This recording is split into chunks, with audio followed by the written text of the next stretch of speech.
한때는 꿈 많고 밝은 미소를 가진 여행 블로거, 그리고 그녀의 약혼자. 그러나 이제는 전 세계가 주목한 비극적인 사건의 주인공으로 기억되는 두 사람.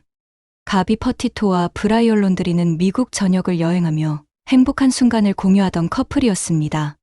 가비의 밝은 미소는 수많은 팬들에게 사랑을 받았고, 그녀의 인스타그램과 유튜브는 끝없는 가능성으로 가득 차 있었습니다.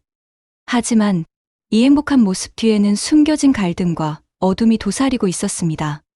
2021년 여름, 가비와 브라이언은 미국의 여러 국립공원을 여행하던 중 돌연 실종과 충격적인 살해 사건으로 이어지며 전 세계를 경악하게 만들었습니다. 한때 모든 것을 공유하며 서로를 사랑했던 두 사람. 그러나 그들의 꿈 같은 여행은 왜 비극으로 끝났을까? 밝고 사랑스러웠던 그녀는 어떻게 가장 끔찍한 방식으로 생을 마감하게 되었을까? 오늘 우리는 가비 퍼티토 사건의 숨겨진 진실을 파헤쳐보려 합니다.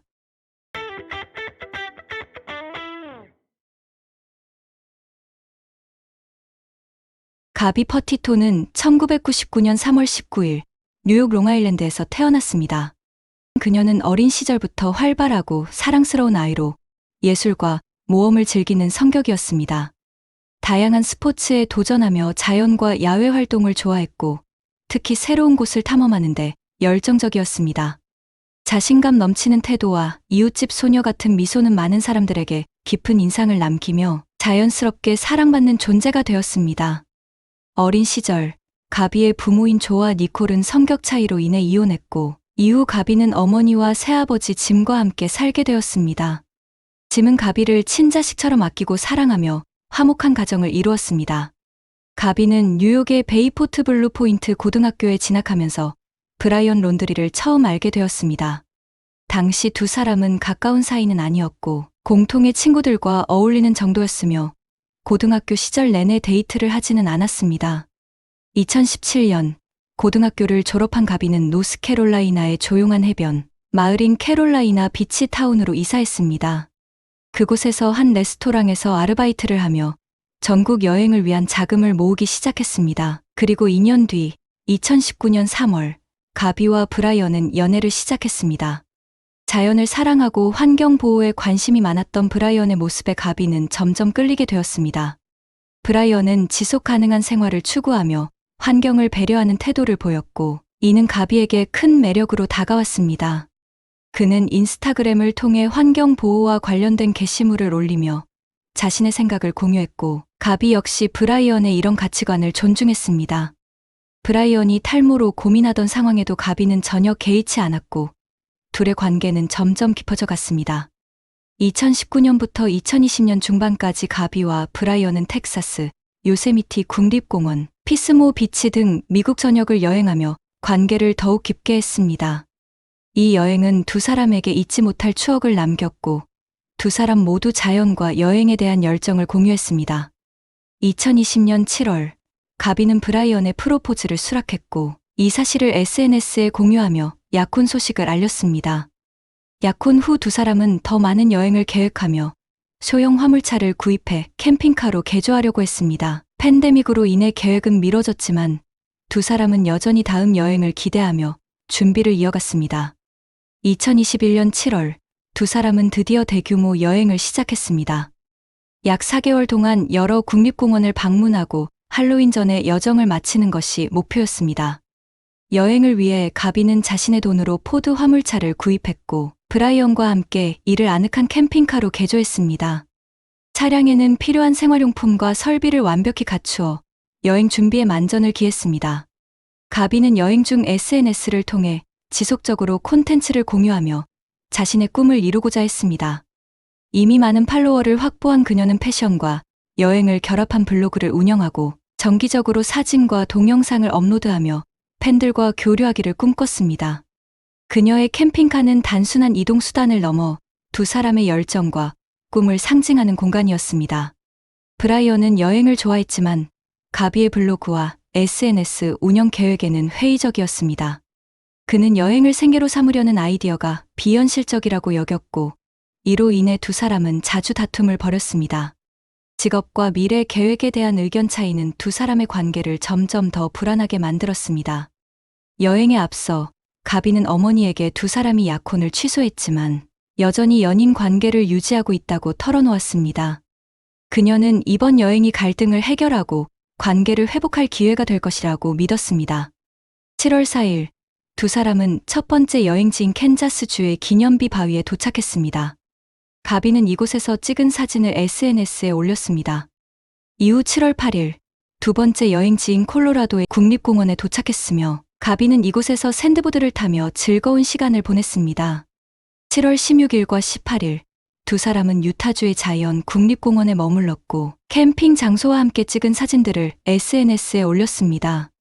7월 21일, 그들은 브라이스 캐니언 국립공원에 도착해 또 다른 여행의 순간들을 기록했습니다. 그 후, 두 사람은 캐피톨 리프 국립공원 근처의 무료 캠핑 장소에서 시간을 보냈습니다. 가비는 이 장소를 가장 인상적인 곳 중 하나로 꼽으며 SNS에 기록을 남겼습니다. 7월 26일, 유타주의 몰로우로 이동해 미스터리 핫스프링스 온천을 방문하며 아름다운 사진들을 공유했습니다. 7월 30일과 31일, 가비는 유타주의 캐니언랜즈 국립공원에서 찍은 사진을 인스타그램에 업로드했습니다. 사진 속에서 가비는 소박하고 자연스러운 스타일로 광활한 자연 속에서 행복한 모습을 보여주며 많은 이들의 관심을 끌었습니다. 그의 감염력 있는 미소와 매력은 팔로워들에게 큰 호응을 얻었고 여행 블로거로서의 가능성을 입증했습니다. 이 시점에서 그의 인스타그램 팔로워 수는 10만 명을 넘어섰으며 그는 자신만의 색깔로 많은 이들의 사랑을 받는 유망한 블로거로 성장하고 있었습니다. 그러나 이 행복한 순간은 오래가지 않았습니다. 7월 31일, 캐니언랜즈 국립공원에서의 사진을 마지막으로 가비는 SNS 활동을 돌연 중단했습니다. 이후 12일간 그녀의 계정에는 아무런 업데이트도 올라오지 않았습니다. 이 침묵의 기간 동안 무슨 일이 있었는지 정확히 알려지지 않았지만 두 사람 사이의 갈등이 점점 심화되었을 가능성이 높습니다. 8월 12일, 가비는 유타주의 아치스 국립공원에서 찍은 사진을 게시하며 침묵을 깼습니다. 하지만 그날 오후 상황은 급격히 변했습니다.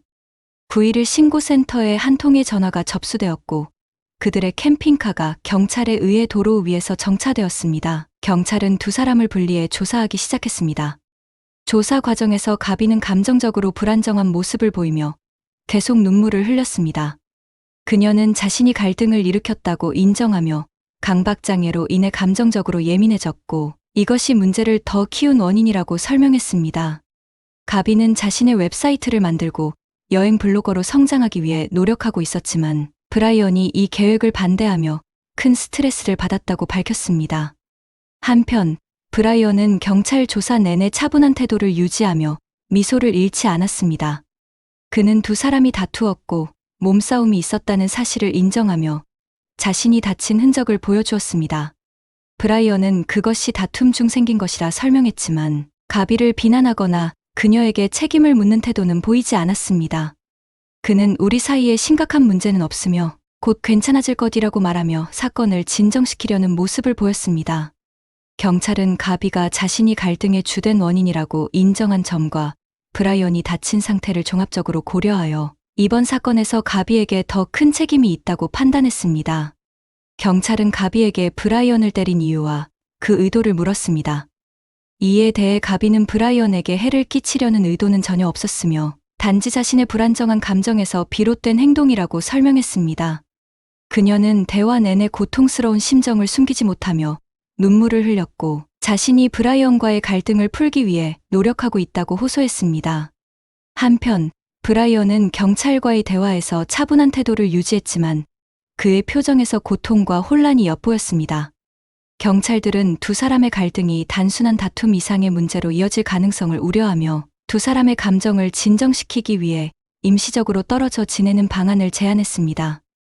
여성 경찰 멜리사는 가비와 대화를 나누며 그녀에게 이 관계를 다시 한번 진지하게 고민해보라고 조언했습니다. 멜리사는 두 사람의 관계가 표면적으로는 평온해 보이지만 심각한 갈등과 문제를 내포하고 있다고 판단했습니다. 그녀는 가비에게 현재 상황을 바꾸고 서로를 위해 새로운 미래를 고려하는 것이 필요하다고 조언했습니다. 사건 보고서에는 경찰들이 두 사람과 대화를 나눈 내용을 기록했습니다. 두 사람 모두 서로를 사랑한다고 말하며 약혼한 상태이며 상대방을 법적으로 고소하거나 처벌받기를 원하지 않는다고 밝혔습니다. 이에 따라 경찰은 가비와 브라이언을 잠시 떨어뜨려 두기로 결정했습니다. 가비는 캠핑카를 계속 사용하도록 했고 브라이언은 근처의 모텔에 머물도록 조치했습니다. 헤어지기 전 가비는 경찰을 통해 브라이언에게 전화를 걸어 당신을 사랑한다고 전했습니다. 이 말은 이후 일어난 일들을 생각하면 더욱 안타깝게 느껴집니다. 8월 13일 브라이언은 가비가 없는 사진을 인스타그램에 올렸고 8월 19일 가비는 유튜브에 첫 영상을 올리며 장소 태그 없는 사진을 게시했습니다. 8월 21일 가비와 브라이언은 실버레이크 시티의 모텔에 머물며 가비의 아버지가 우버이츠로 음식을 보내주었습니다. 가비는 어머니와 통화하며 그랜드 티턴 국립공원과 옐로스톤 국립공원 방문 계획을 전했습니다.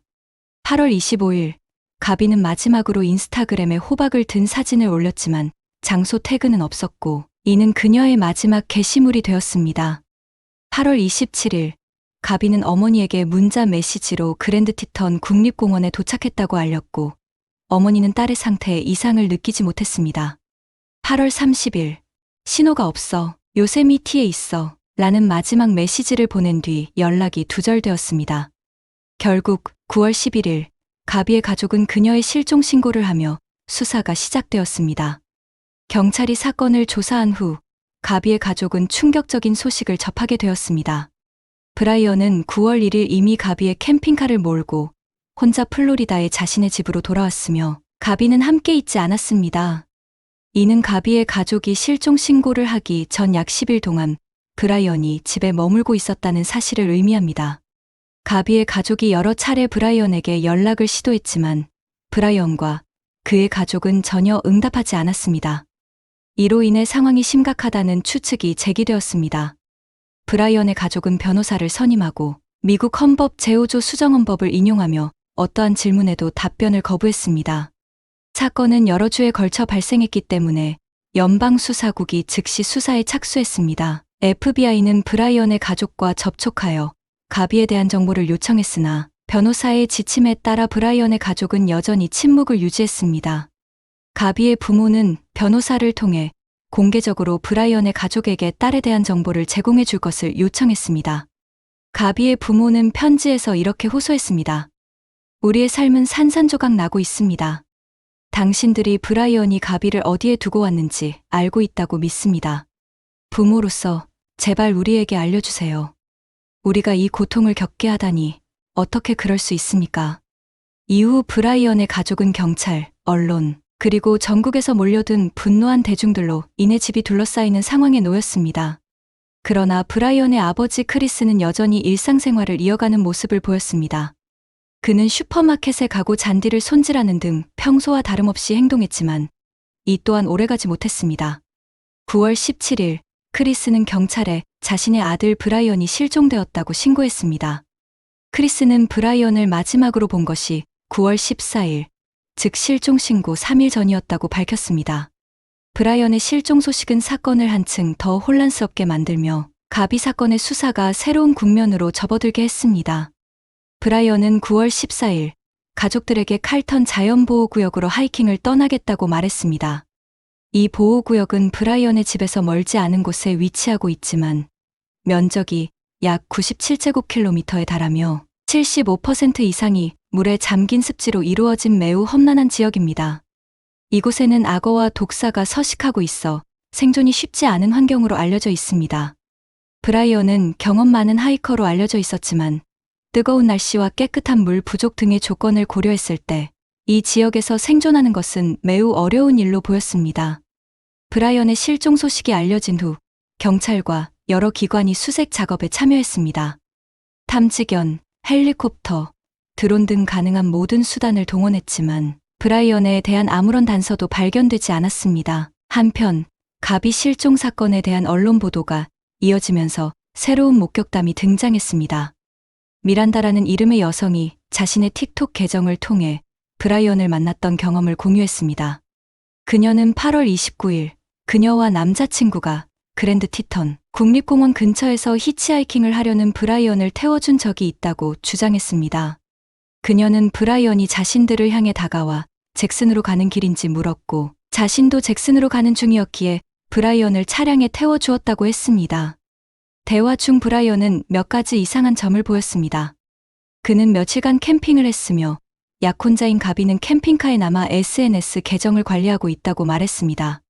그러나 잭슨에 가까워지자 갑자기 브라이언은 태도를 바꾸며 차를 세워달라고 요구했습니다. 그녀는 브라이언을 근처 댐 주변에서 내려주었고 브라이언은 그곳에서 길을 건너 다시 하이킹을 계속하겠다고 말했다고 합니다. 이 목격담은 경찰 수사에 중요한 단서를 제공했으며 브라이언의 행동이 갈수록 수상하다는 여론을 강화시켰습니다. 미란다는 뉴스를 본 후 자신이 제공할 수 있는 정보를 경찰에 전달했습니다. 그녀는 브라이언을 목격했던 장소와 시간을 설명하며 당시 주차장 근처에 있었던 사람들이 브라이언의 이동 경로나 추가 단서를 기억해내기를 촉구했습니다. 이러한 요청은 사건 조사에 중요한 전환점을 가져왔습니다. 며칠 후 또 다른 단서가 발견되었습니다. 한 유튜버가 자신의 채널에서 가비와 브라이언이 사용했던 것으로 추정되는 흰색 캠핑카를 촬영한 영상을 게시했습니다. 이 영상은 8월 27일 오후 6시 30분경 그랜드 티턴 국립공원에서 우연히 촬영된 것이었습니다. 해당 차량은 뉴스에 나온 가비의 캠핑카와 일치했고 영상 속 캠핑카 뒤쪽 문 아래에는 여성용 슬리퍼 한 켤레가 놓여 있었습니다.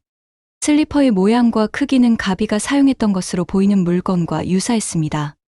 이 단서를 바탕으로 FBI는 즉시 수색을 시작했습니다. 9월 19일 FBI는 많은 사람들이 두려워했던 소식을 발표했습니다. 그랜드 티턴 국립공원에서 발견된 유해가 실종된 가비 퍼티토와 일치하며 부검 결과 가비는 손으로 목이 졸려 살해된 것으로 확인되었습니다. 한편 브라이언을 찾기 위한 수사가 계속되었습니다. 브라이언은 가비의 실종 사건에서 중요한 인물로 지목되었지만 그의 부모는 당국과의 대화를 거부했습니다. 이로 인해 브라이언의 집 앞에는 항의하는 사람들이 몰려들었고 경찰과 언론의 압박이 이어졌습니다. FBI는 가비의 유해 발견 후 브라이언의 부모 집을 수색할 영장을 발부받아 집안의 컴퓨터, 휴대전화, 차량 등 증거물을 압수했습니다. 브라이언의 부모는 브라이언이 머스탱 차량을 타고 떠났다가 돌아오지 않았다고 진술했으며 이 차량은 나중에 칼턴 자연보호구역에서 발견되어 집으로 다시 가져왔다고 말했습니다. 수사가 진행되면서 가비와 브라이언이 마지막으로 목격된 행적이 드러났습니다. 8월 27일 와이오밍의 한 레스토랑에서 두 사람이 목격되었습니다. 당시 브라이언은 레스토랑 직원들과 심한 언쟁을 벌였고 가비가 브라이언의 행동을 대신 사과하며 상황을 수습하려 했습니다. 이 사건 이후로 가비는 더 이상 목격되지 않았습니다. FBI는 브라이언의 부모에 대한 조사를 통해 몇 가지 중요한 사실을 밝혀냈습니다.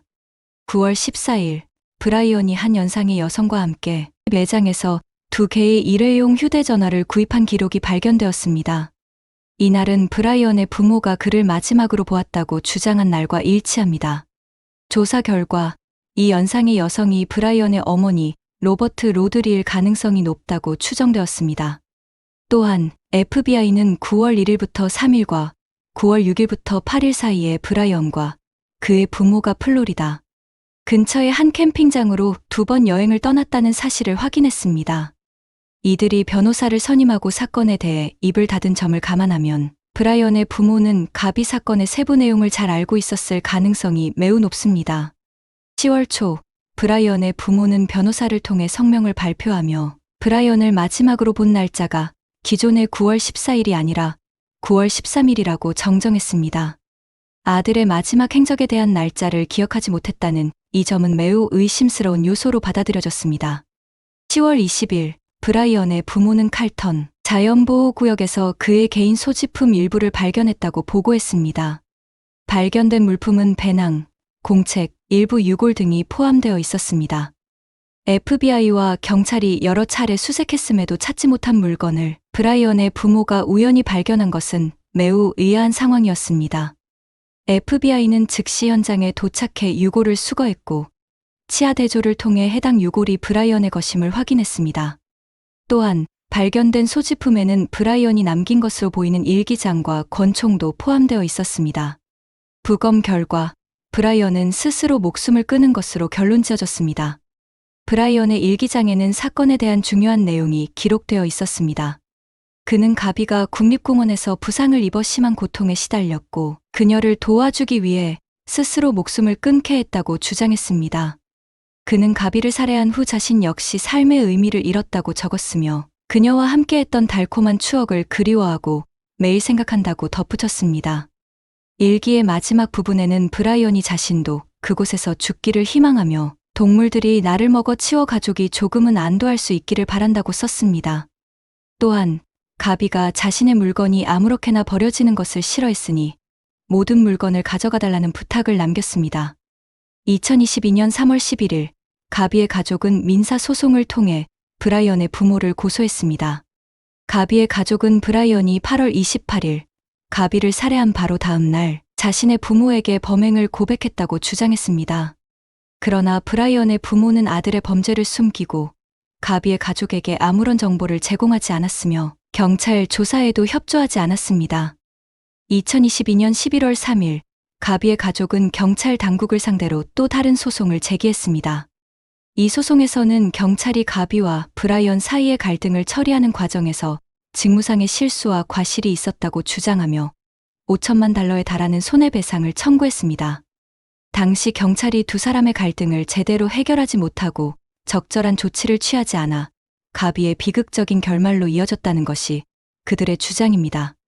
그러나 이 고액의 손해배상 소송은 현재까지 별다른 진전이나 업데이트가 없는 상태입니다. 한편 브라이언의 부모를 상대로 제기된 민사소송에서는 약 8개월간의 긴 법정 공방 끝에 2022년 11월 17일 법원이 가비 가족의 손을 들어줬습니다.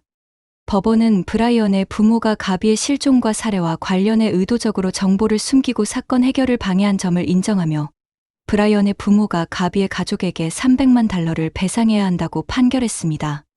하지만 브라이언의 부모의 총 자산, 즉 집과 차량을 포함한 모든 자산이 300만 달러에 훨씬 못 미친다는 사실이 밝혀졌습니다. 이에 대해 가비의 가족은 돈이 목적이 아니며 이번 소송은 가비를 위해 정의를 구하기 위한 것이라고 강조했습니다. 그들은 이번 판결로 얻게 될 배상금 전액을 기부하겠다고 밝혔습니다. 가비의 가족은 그녀의 죽음을 계기로 가비 퍼티토 재단을 설립해 실종자와 가정 폭력 피해자를 돕는 활동을 이어가고 있습니다. 가비의 가족은 이를 통해 가비가 살아생전에 가지고 있던 선량한 마음을 기릴 수 있기를 바란다고 말했습니다. 그들은 가비가 가장 원했던 것은 다른 사람을 돕고 세상에 긍정적인 영향을 미치는 것이라고 믿고 있습니다. 오늘의 영상은 여기까지입니다. 시청해주셔서 감사합니다. 구독, 좋아요, 알림 설정 부탁드립니다.